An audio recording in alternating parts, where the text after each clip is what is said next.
AITA for sleeping with my neighbor and having her husband killed? Hey Reddit, David here.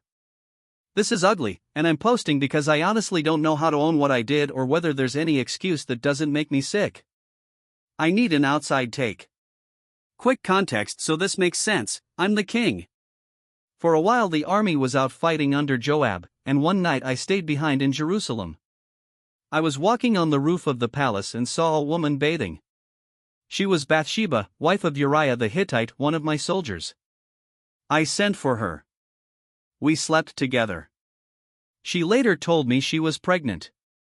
At that point I panicked.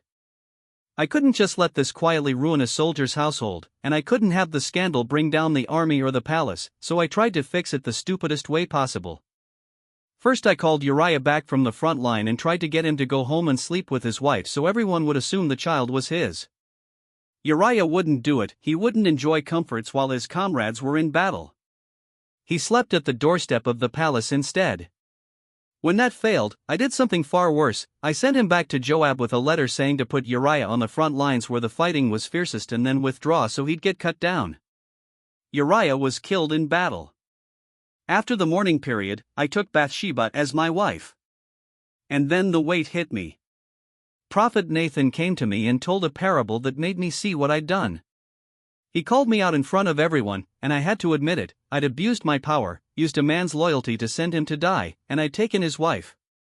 There was a punishment. Our first child died, and I was left with a broken conscience. Later Bathsheba bore Solomon, but the shadow of what I did never really left me. So here's the thing: I know I was the king is not a justification.